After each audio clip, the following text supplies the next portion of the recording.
Hello दोस्तों, स्वागत है आपका हमारे इस YouTube चैनल में, जिसमें आज हम सभी वैदिक काल के बारे में विस्तार पूर्वक जानकारी लेंगे, जिसमें आर्थिक व्यवस्था, सामाजिक व्यवस्था, राजनीतिक व्यवस्था, धार्मिक व्यवस्था के बारे में एक एक करके गहराई से जानेंगे। तो चलिए दोस्तों, स्वागत करते हैं वैदिक काल से। जैसा कि हम सभी जानते हैं कि 1500 ईसा पूर्व से 600 ईसा पूर्व तक के कालखंड को वैदिक संस्कृति की संज्ञा दी जाती है। वैदिक काल के दो भाग हैं, ऋग्वेद तथा उत्तर वैदिक काल। आर्य सर्वप्रथम अफगानिस्तान एवं पंजाब में बसे। मैक्स मूलर ने आर्यों का मूल निवास मध्य एशिया माना जाता है। तो हम वैदिक काल के बारे में समझते हैं कि वैदिक काल का जो ईस्वी सन था 1500 से 600 ईसा पूर्व तक चला, जिसमें ऋग्वेद तथा उत्तर वैदिक काल दो भागों में बांटा गया था और वे अफगानिस्तान और पंजाब में बसे थे। अब हम जानते हैं वैदिक काल के आर्थिक व्यवस्था के बारे में कि कैसे वे अपना आर्थिक रूप से जीवन गुजर बसर करते थे, किन किन चीज़ों से वे पैसे एकत्रित करते थे और अपना पेशा कायम रखते थे। तो वैदिक काल का आर्थिक व्यवस्था का मुख्य मुद्रा था गाय। गाय मुद्रा की परिचायक थी। वही घोड़ा भी उपयोगी पशु था। आर्य रथों का प्रयोग करते थे। वे बाघ, मछली, नमक, चावल, लोहा तथा चांदी से अपरिचित थे। यानी कि वैदिक काल के लोग आर्थिक व्यवस्था में सिर्फ गाय और घोड़ा का ही उपयोग जानते थे। वे बाघ, मछली और नमक, चावल तथा लोहा, चांदी से अनभिज्ञ थे। उनका प्रयोग करने उन्हें नहीं पता था। ऋग्वेद में बढ़ई, रथकार, बुनकर, चर्मकार, कुम्हार आदि शिल्पियों के उल्लेख है। आर्थिक व्यवस्था में ऋग्वेद काल में ये सभी जाति के लोग का उल्लेख है। तो हम सभी जानेंगे कि कैसे वे लोग अपने आर्थिक व्यवस्था को कायम रखे थे। तो हम जानते हैं उनके अब सामाजिक व्यवस्था के बारे में।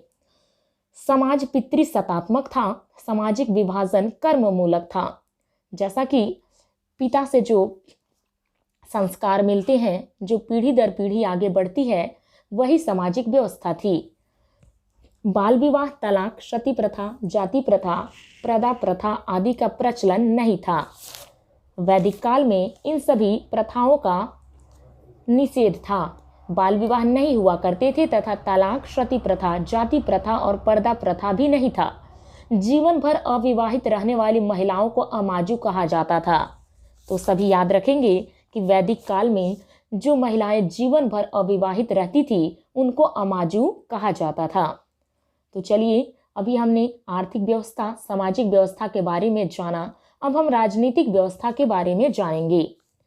तो राजनीतिक व्यवस्था सरल तथा कलीलाई संरचना पर आधारित थी। संपूर्ण कबीला जन कहलाता था। सभी लोगों को कबीला जन कहते थे तथा कबीले का प्रधान राजन होता था, अर्थात राजा।